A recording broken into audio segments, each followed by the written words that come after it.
Greetings and welcome to the Watcher's Prophecy News. Hello, my name is Mars. I'm your host.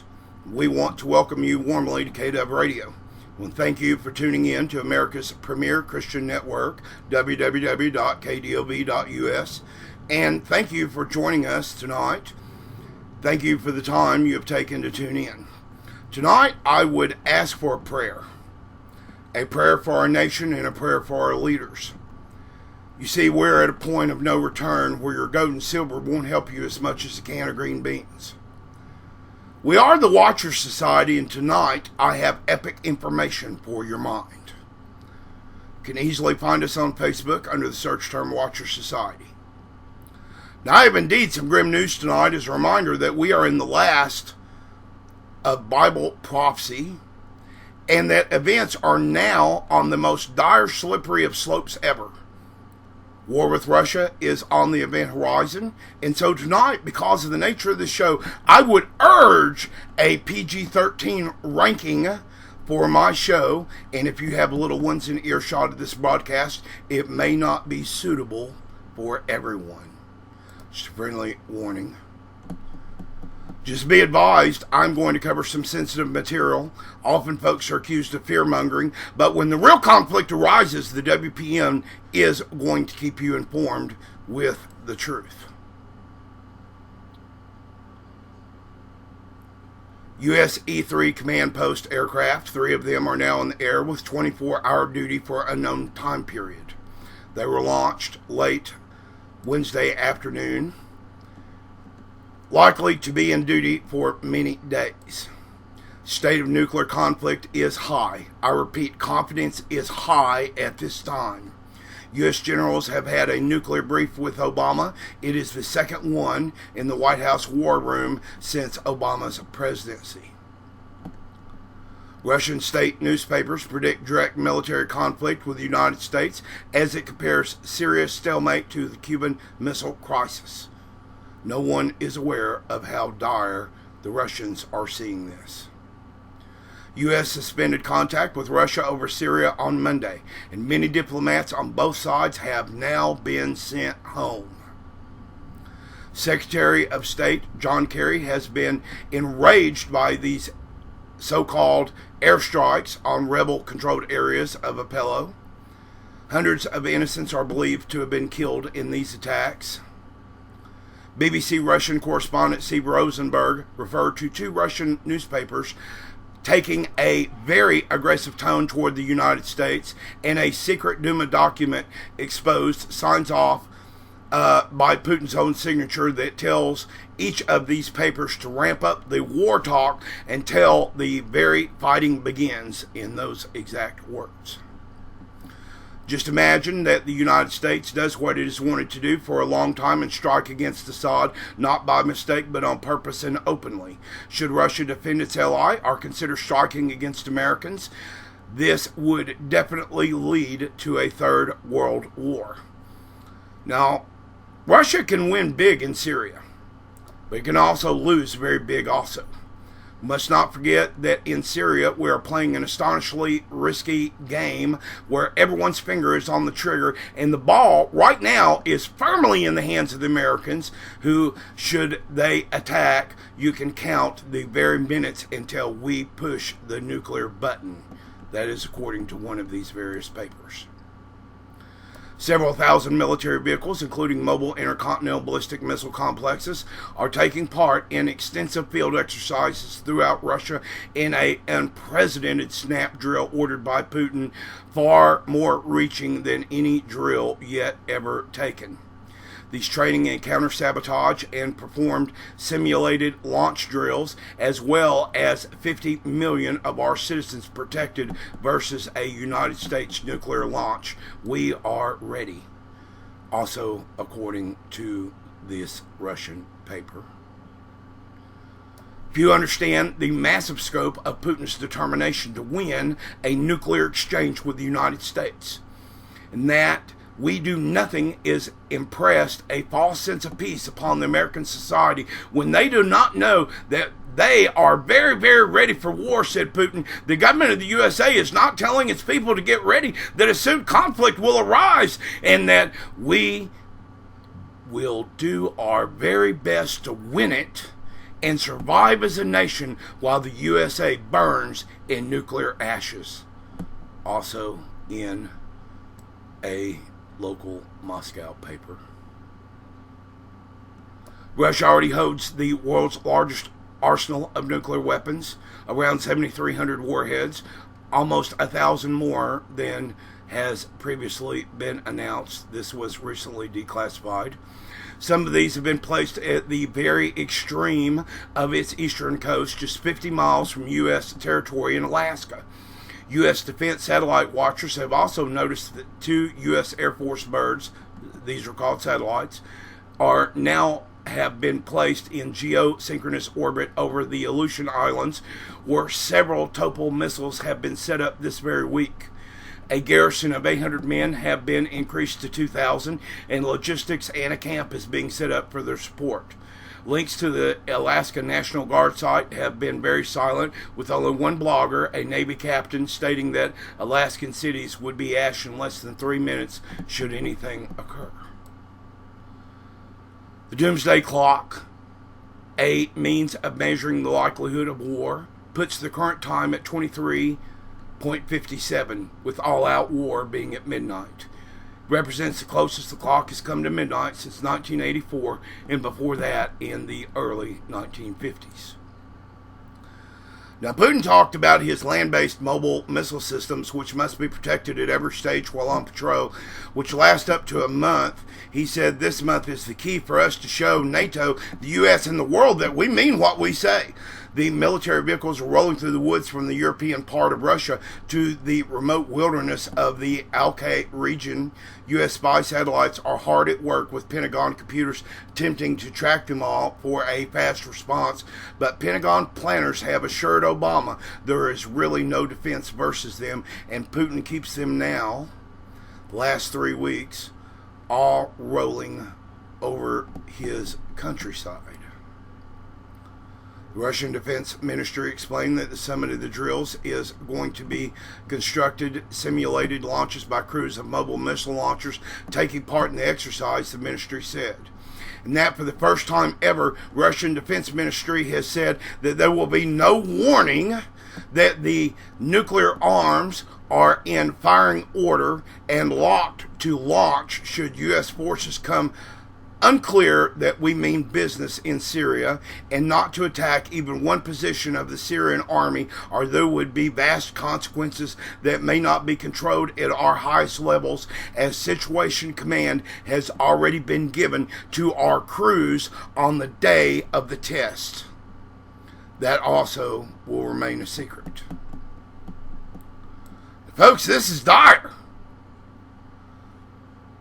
With these warnings, yet all-out nuclear war and itchy fingers of the lower-level commanders that the United States has decided to sit on its thumbs, pondering what it can do or what it should do in Syria now, as admitted by Ashton and Carter, that even Moscow has decided to quit answering yet again the red telephone.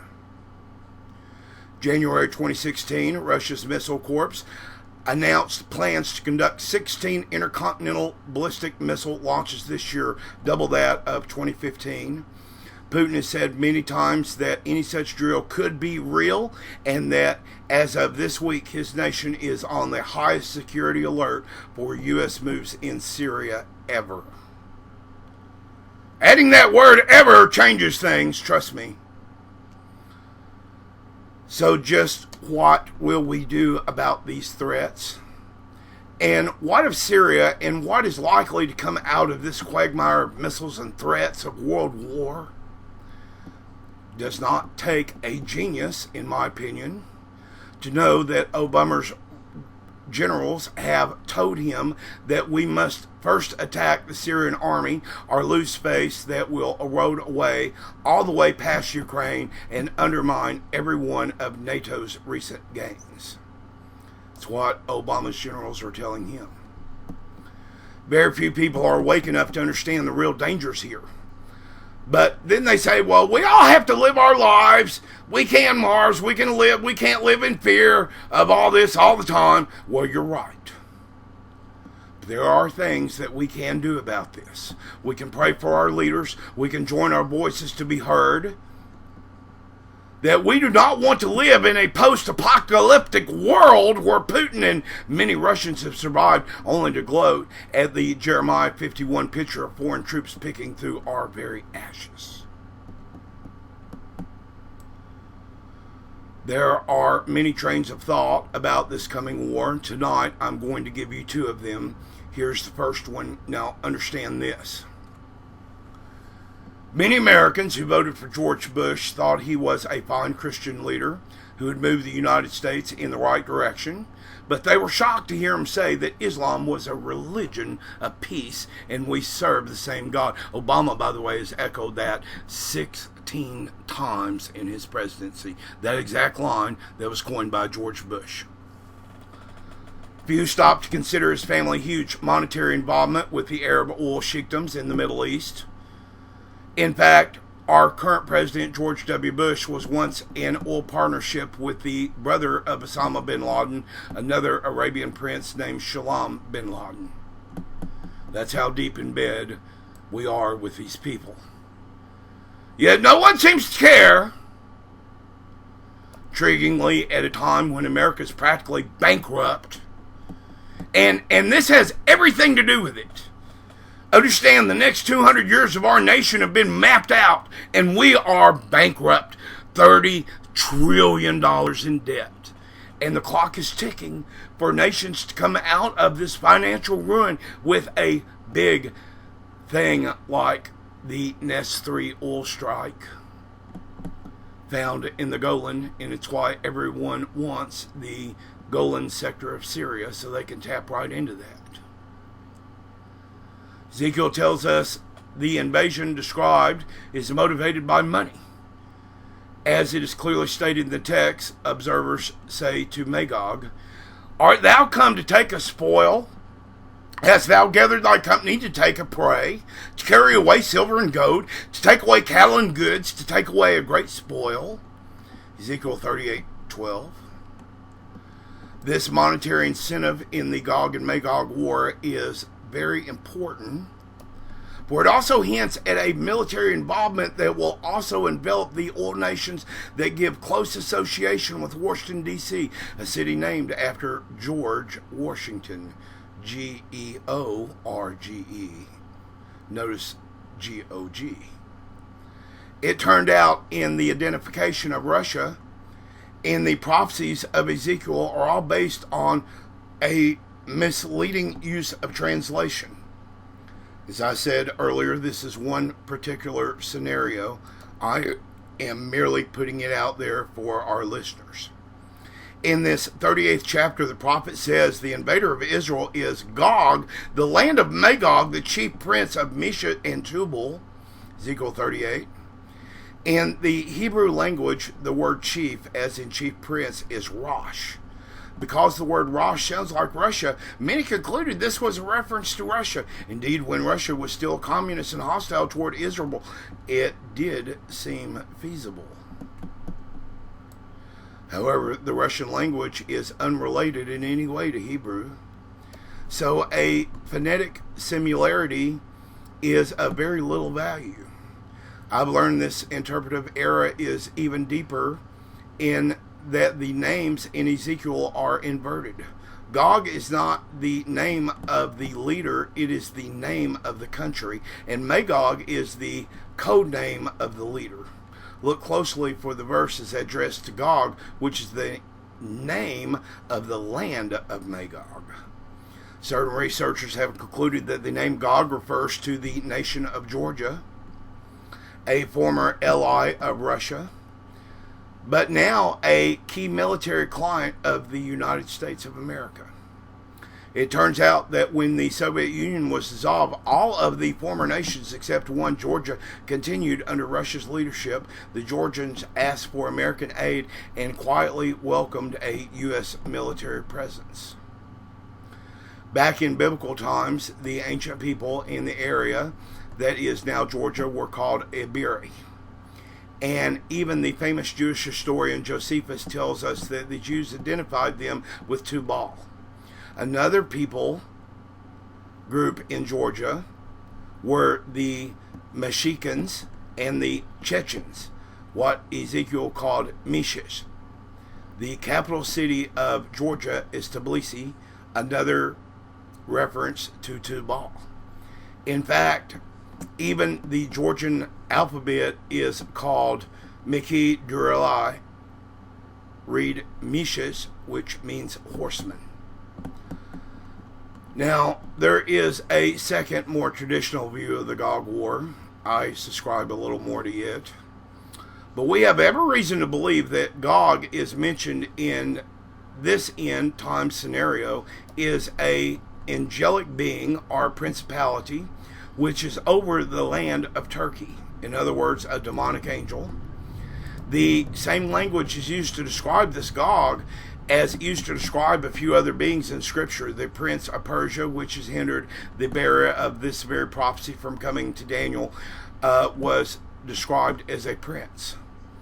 In the same section of Scripture, the bearer of this prophecy mentions two other princes also, the prince of Grecia and Michael, one of the chief princes. This creates a context in these and end-time prophecies where prince is a term used to describe angelic hosts given charge over certain areas, seemingly whether they are in rebellion or not. King of the South is easier to identify than the kings of the North, primarily because the nations in that designation have kept mostly their original names. Ezekiel 38:5, Persia, Ethiopia, and Lydia with him, and with them the shield and helmet, Gomer, and all of his bands, and the house of Tomorah, and the north quarters, and all of his bands, and many people with thee. Throughout Ezekiel 38 and 39 prophecy are the kings of the north and south identified, Iran, Libya, Ethiopia, as well as the ancient designations of Cush, which is Sudan, and Egypt. This represents the joining together in the end times of the kings of the north and south against the returned Roman kingdom, who is either occupying or dwelling in between them. I believe that as this war gets underway, both the northern and southern kings will react to what goes on in Syria, as the neutral kingdoms are forced to take sides once the shooting starts. I believe this will eventually include all of the southern Muslim nations, with the possible exception of Saudi Arabia, Yemen, and Oman. However, I believe it will include all of the northern Muslim nations. All right, let's discuss Iran, Syria, and Lebanon, and Palestine. I believe that, unbeknown to the average person in the world, the war in Iran has already begun. Not the major operations, but the preliminary ones. There are daily rumors of war everywhere, but they mostly emerge from Iran, as American forces have been running recon missions all over Iranian airspace and along their coastline. Few have been towed, and Iran is always up in arms when they find out later. Iran is running combat operations all over the border, however, in Iraq.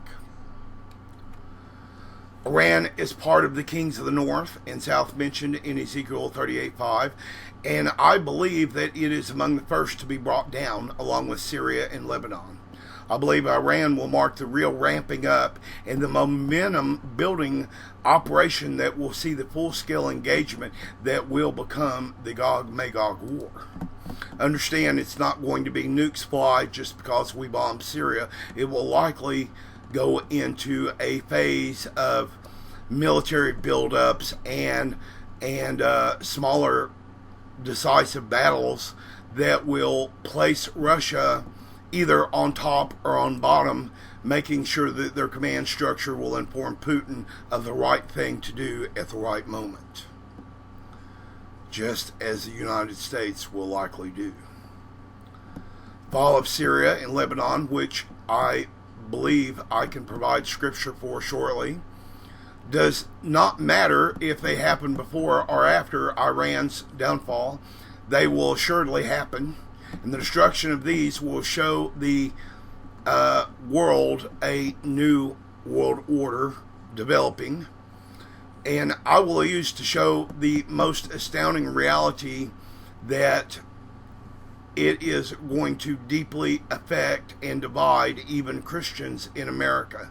And how that's done will be because America will suddenly be under a wartime footing, and our security will override our very rights. After all, the internet's been given away, and soon the enforcement of even certain words that you can or cannot say will be enforced. When Sharia law comes to your church because you can no longer broadcast your sermon out on the internet, we'll see how you like that as far as words go. The destruction of Syria is clearly a foretold event, and we believe that it will occur pretty much at the onset of the Iranian and Russian joint operations for this war. I personally think that America will let Israel handle its light work there. I really do. Damascus will be a ruinous heap, compliments of Israel, as something is soon to break there in the news concerning Israel and Syria. You can mark me down. Isaiah 17:1, the burden in Damascus. Everyone knows this prophecy. Behold, Damascus is taken away from being a city, and it shall be a ruinous heap.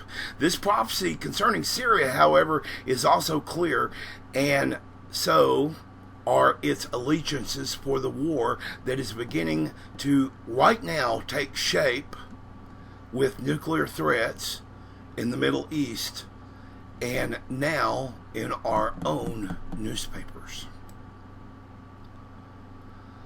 I believe that we will become the focal point of the world war with Russia.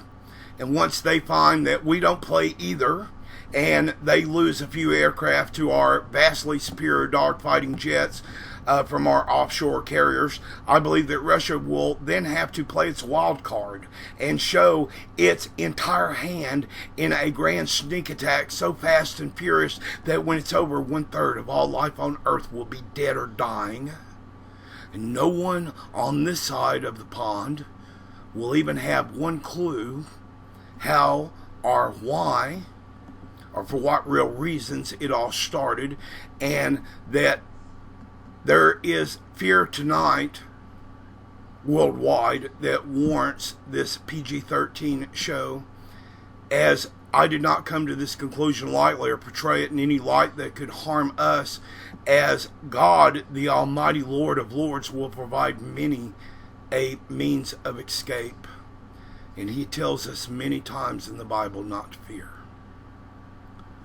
Understand, America holds in the end time scenario not only existing, but it is in fact central, and I might add smack dab in the spot of the willful king, so named in the book of Daniel. As America takes the nations that literally stripe the center of the Middle East between north and south, it occupies the ancient land of Babylon still, and has its military forces parked on the banks of the Tigris and the Euphrates River.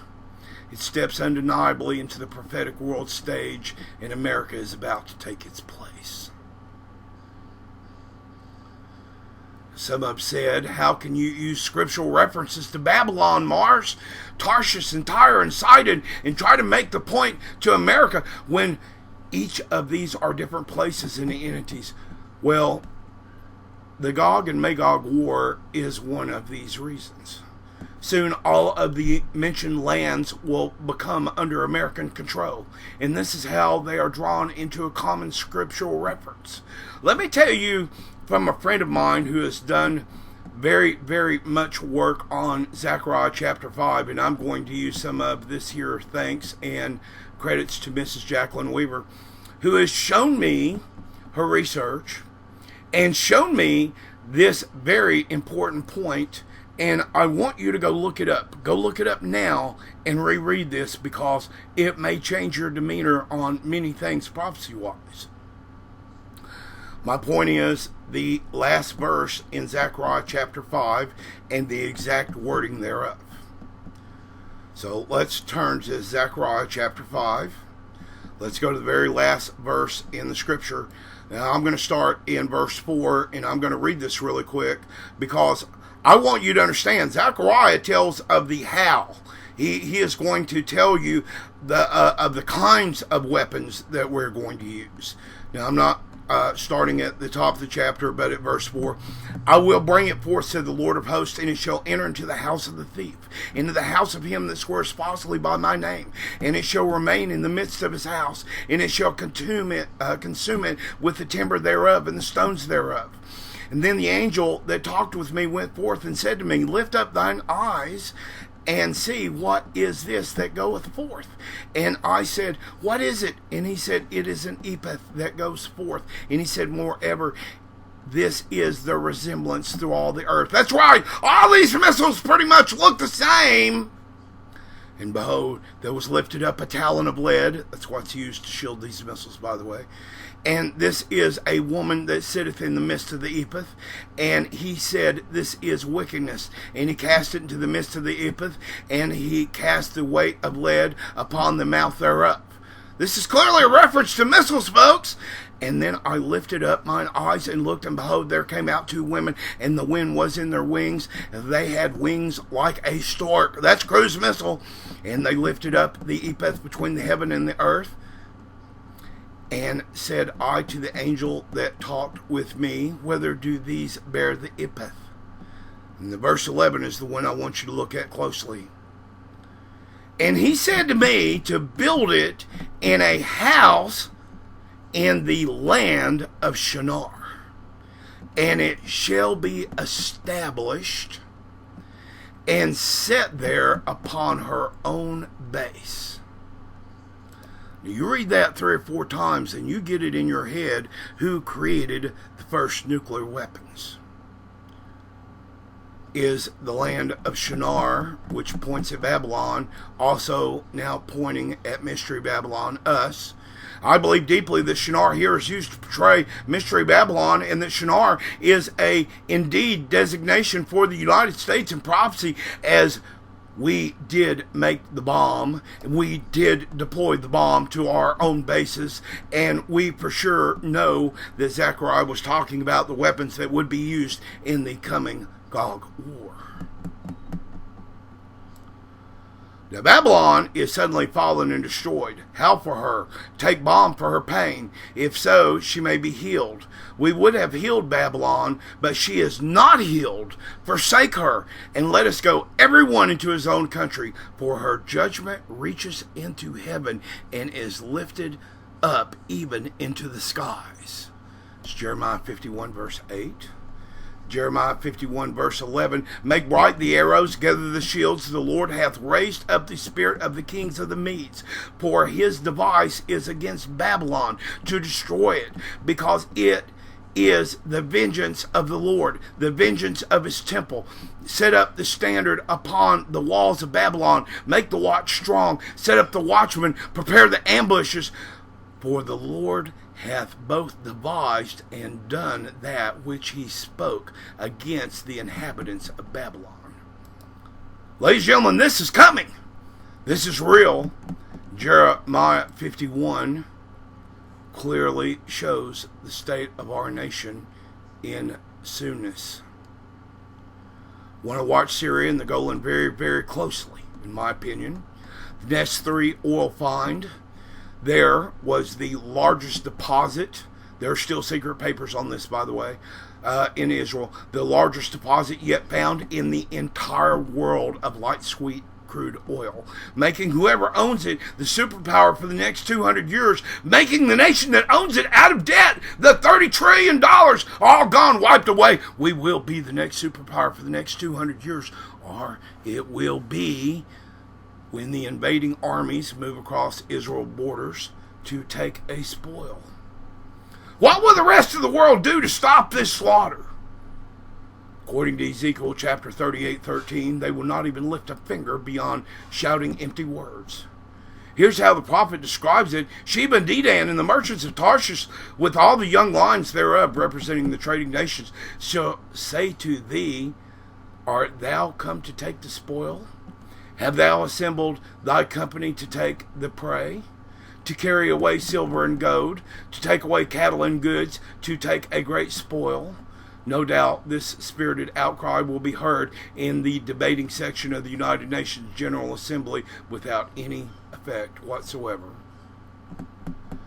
leading to this nuclear war that will be utterly unthinkable.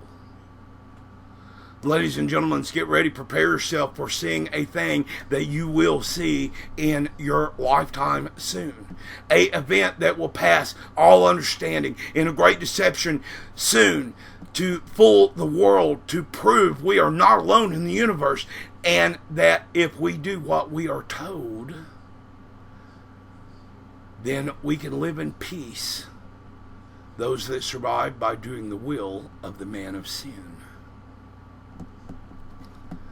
All right, we're going to shift gears and go into a little transition here. I'm not going to argue the fact that Putin is probably the most evil person on this planet. He is indeed an evil snake, in my opinion. The most awful abomination that ever crawled up from the rotting flesh of Lucifer himself. He is a so-called archetype of the Antichrist. He's pure evil, and his sole mission in life is to bring chaos to this very planet. He's worse than all of the ISIS scum put together. History or whatever will remain of our ability to record it will judge Putin as 100 times more evil than Hitler for this nuclear war and the unspeakable evil that he will unleash. So we move into a different phase after the war. There will be nothing left of anything that you remember of society. It will not be like living in America today. There will not be any pensions of things that you're used to. Animals that you loved are other people that you once knew. Times and laws will change.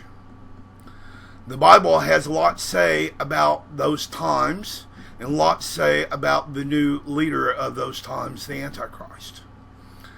Outside of the Trinity, the Antichrist is the most talked about character in all of Scripture.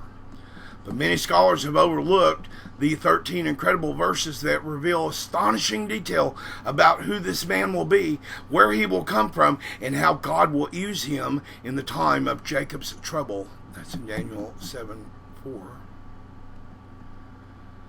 The first was like a lion, and it had the wings of an eagle. I watched until its wings were torn off, and it was lifted from the ground so that it stood on 2 feet like a human being, and the mind of a human was given to it. Daniel tells us these beasts represent nations, and they will all be around at the end times, at least the ones coming into play here. The lion, England, had its eagle, U.S., the United States, wings ripped off. U.S. War of Independence from England. But notice after a lion stands up like a man and the mind is given to it, you have a lion beast man. Sums up our nation. Revelations tells us the number of the beast is also the number of a man. This lion beast man of Daniel, Revelations also tells us that the end time beast, the United Nations, will have a lion's mouth, a English mouth. Antichrist will get his power just before the abomination of desolation, and he will continue for 42 months. It's in Revelations 13. And this is when he goes back to war with Egypt. By the way, there's 7 wars during the tribulation. It's not just the Gog War that kicks it off. There's 7 more during the tribulation. The tribulation's going to be a whole lot of fun for everybody. The king of the south, those that are here, by the way. The king of the south, Daniel 11:29 and 30, it is then that he has indignation against the covenant he made with Israel. And then he come to do the abomination, Daniel 11:31, something happened to him there at sea. Notice it says he in the verse below, his and he is not they or theirs. I'm speaking of the man and his lying prophet. Revelation 13:14, and he deceiveth them that dwell upon the earth by means of these miracles which he had power to do in the sight of the beast, saying to them that dwell on the earth that they should make an image to the beast which had the wound by the sword and did live.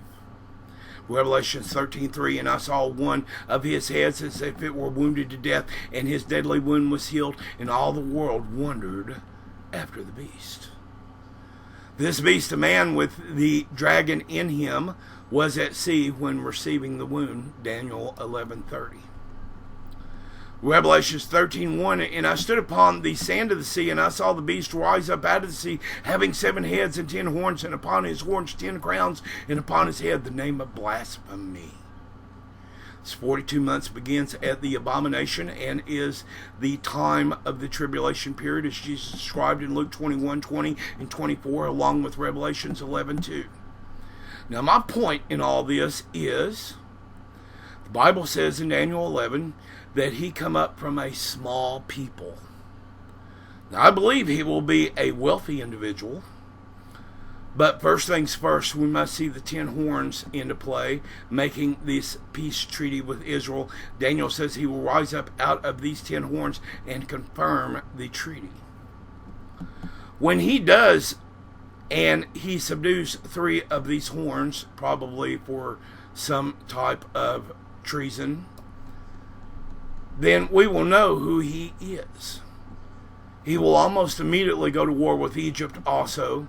When this takes place, it is time to buckle the hatches down. The storm is approaching.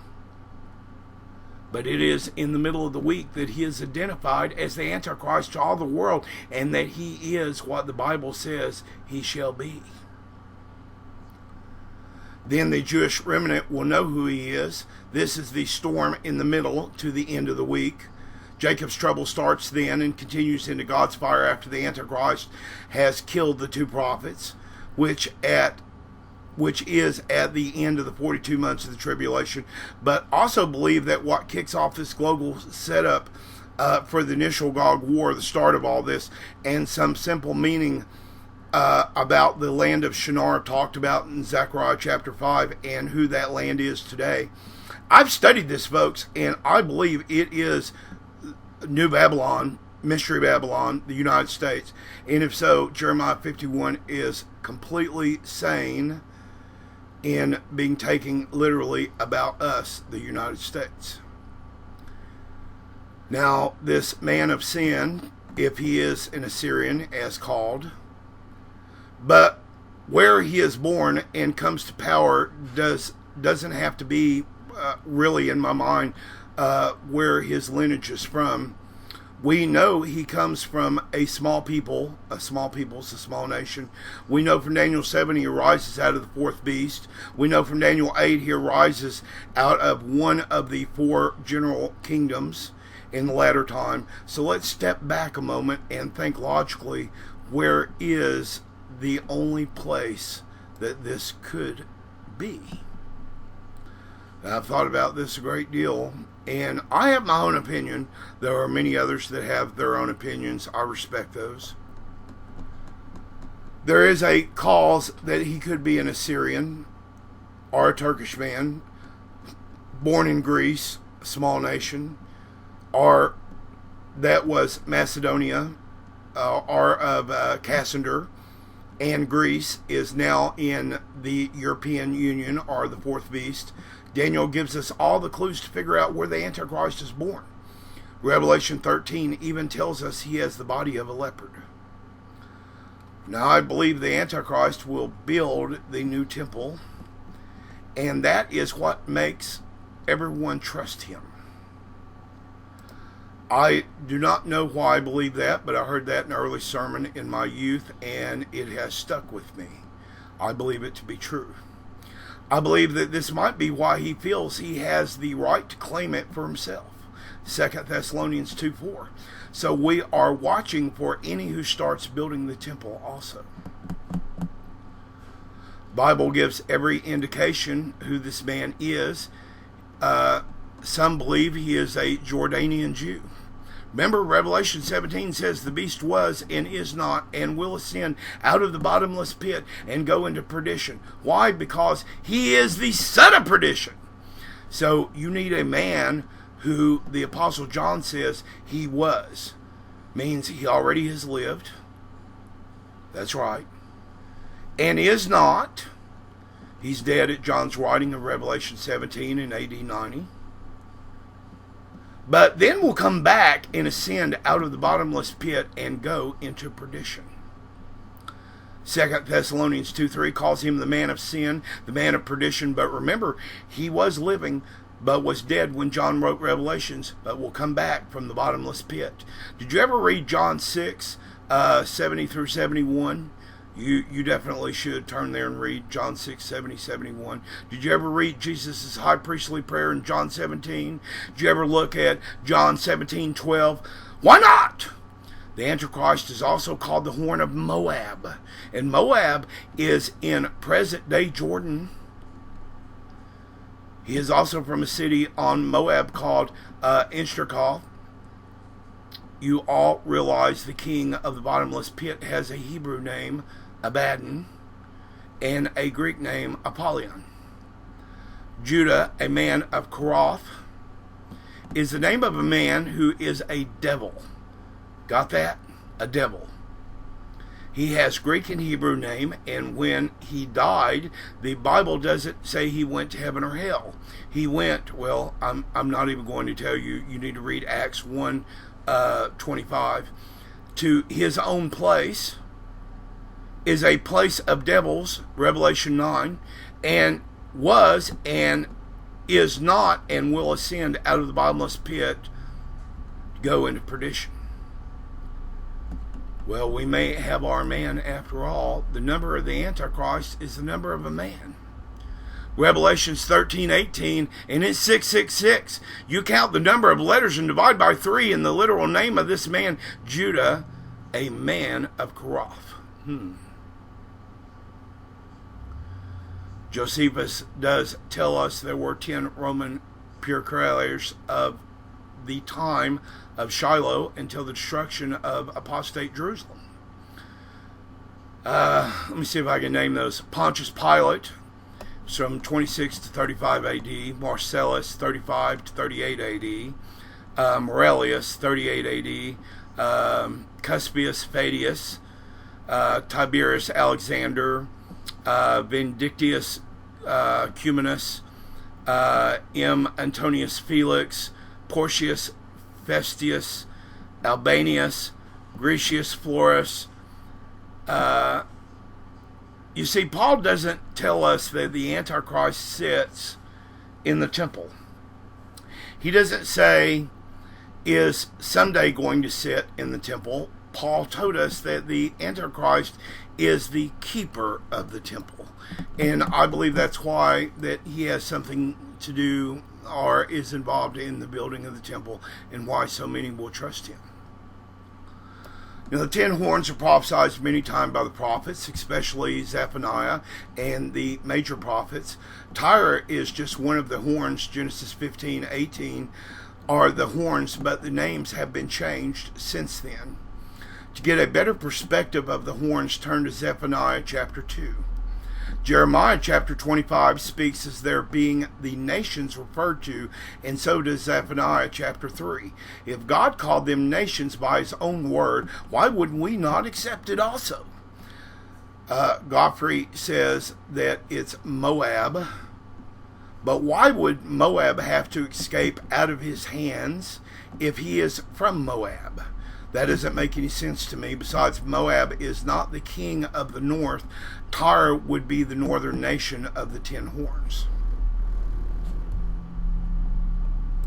Daniel 11, he enters also into the glorious land, and many countries shall be overthrown, but these shall escape out of his hand, even Edom, Moab, and the chief of the children of Ammon. Could these be the ones he plucked up by the roots? Also note, the little horn came up among them, Daniel 7. This man will not be known until the very last minute, in my belief, because he is not significant until he makes major moves toward the end times. The first seal of Revelation is him bringing peace, and the world will take note of him being able to do this. He will be loved by all that are not true Christians and be deceived by an evil spirit.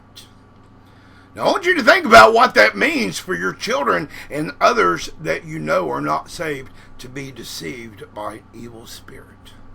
Daniel 7 and 8, I considered the horns, and behold, there come among them another little horn, before whom there were 3 of the first horns plucked up by the root. And behold, in this horn were eyes like the eyes of man, and a mouth speaking very great things. Paul plainly told them that day cannot come until he was revealed. So what are you saying? That Paul was telling them that he was revealed, and now you can expect that day is already here? No, he is not here yet. He may be alive somewhere, but he's not here yet. He hasn't made it on the world stage yet, even though we are daily at the here. There's nuclear war coming in our newspapers. There's American aircraft taking off here and there, and Russian aircraft doing this and that, and things going on overseas that daily bother us, but the Antichrist is not yet here.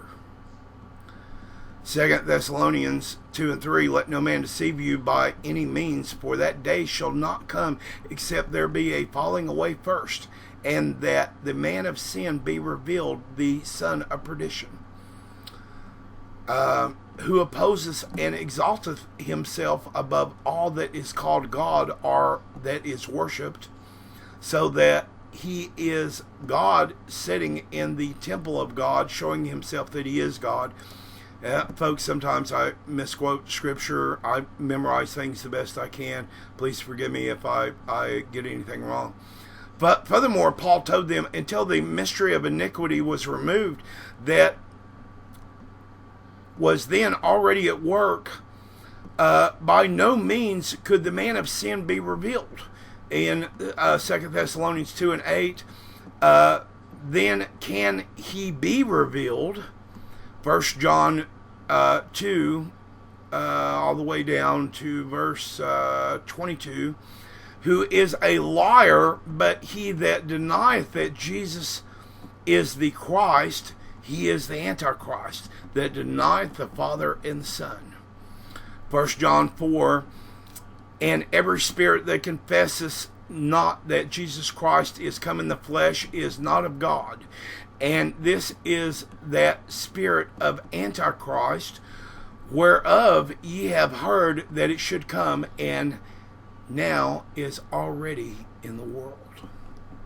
So we know that this evil spirit is here. We know that this evil spirit is upon us. We read about these things daily in the newspaper. We never see any good news. That's what terrifies me. We can't just go buy a newspaper. Why would anybody spend $2 on a newspaper and get nothing but bad? I don't understand that. That's like going to the grocery store and buying a $2 candy bar that's full of worms. That's all we do. We live on this stuff. It is very frightening to me that this spirit of evil would even deceive the Christians who know better, who know that we should not fear, who know that we should believe and look only at Jesus, and be not like Peter and not drown, not near drowned in the water because he took his eyes off God. 1 John 7, I believe that's right. For many deceivers are entered into the world, who confess not that Jesus Christ has come in the flesh. This is a deceiver and an antichrist. Fortunately, most people are chasing smoke and mirrors, in my opinion, while clutching at just straws. You know, a short study will easily reveal that the deceptive names of the last world leader are spiritually symbolic, a type. What is apparent now is that he will be from the house of David, and he will be supported by the global elite.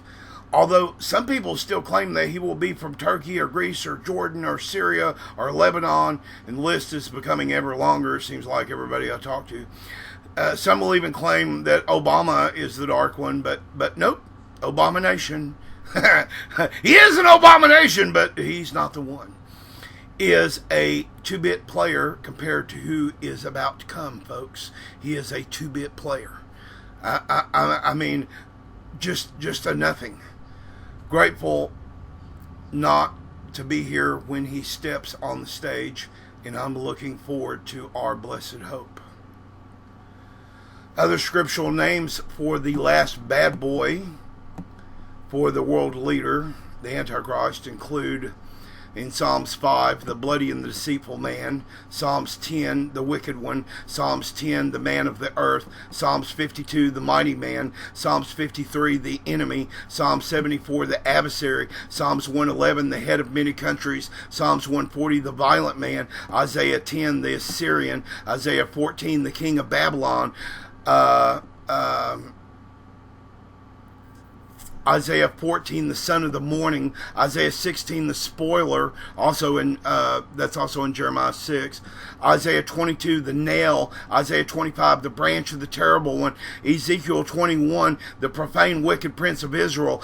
Daniel 7, the little horn. Daniel 9, the prince that shall come. Daniel 11, the vile person. Daniel 11, the willful king. Zechariah 11, the idle shepherd. 2 Thessalonians 2, the man of sin. 2 Thessalonians 2, the son of perdition. 2 Thessalonians 2, the lawless one. Revelation 9, the angel of the bottomless pit. John 5, another coming in his own name. Daniel 8, the king of the fierce continents. Matthew 24, the abomination of desolation. Daniel 9, the desolator. Ezekiel 28, the king of Tyre. Jeremiah 4, the lion. Jeremiah 4, the destroyer of the nations. Isaiah 14, Lucifer himself in the flesh. If you don't think all these wars and rumors of wars are part of it, then you didn't read what Jesus said had to happen before he was to come. In Matthew 24:3, and he sat upon the Mount of Olives, and the disciples came to him privately, saying, tell us, when shall these things be? And what will be a sign of thy coming and of the end of the world? Matthew 24, and Jesus answered and said to them, take heed that no man deceive you, for many shall come in my name, saying, I am Christ, and shall deceive many. What are the signs of Christ coming? The sun will turn black, and the moon will turn red, and the stars will fall to earth, and the earth will quake, reeling to and fro. These are the signs of his coming, wars and rumors of wars. Folks, this is just a game right now of chicken. So don't be scared. Don't be hiding under no sheet, thinking the countdown has already started. Somebody's about to pull the nuclear trigger. Yes, it's going to come. We know it's prophesized. I believe it will be a sneak attack from Russia on American soil, likely in the middle of the night when no one is aware. He's going to come just like a thief. That war will be horrific. But it is not the end. The United States does not understand that Russia cannot afford to lose, nor is it in a position to lose. It can't afford to lose because if it doesn't stop terrorism in Syria, where will it stop it? In Russian cities? It is not positioned to lose because it is fully capable of responding in kind to whatever degree of escalation the United States presents. And this is the very same argument that we've used against our own people. We will spy on you. We will monitor you. We will observe you. We got to make sure you're not a terrorist. We don't want you to have a gun and be on the no-fly list. We don't want you to be one of the crooks or the bad guys. So you have to give up your freedoms. And Russia is now saying the same thing. So the traditional U.S. strategy of this intimidation, it's not working, and it will not work in this case in Syria. There is, therefore, only one rational outcome for the United States to back down. However, this assumes that rational actors are in charge and the U.S. command structure is saying to bring us back from the brink of nuclear war. Let those things happen. I have a Ron Paul mind in this. Let them deal with it. I have too many things on my own plate. But we shall learn soon, because the window of opportunity is definitely indeed closing. At this rate, East Apello may collapse in as little as 3 weeks and be a complete game changer. But all these things you hear on the news, don't be afraid. The generals are screaming war, war, war in Obama's ear. But I'm not going to scream it in yours. This has been Mars of the Watcher's Prophecy News signing off tonight. I want you to pray for our leaders. It is very important. Thank you and good night.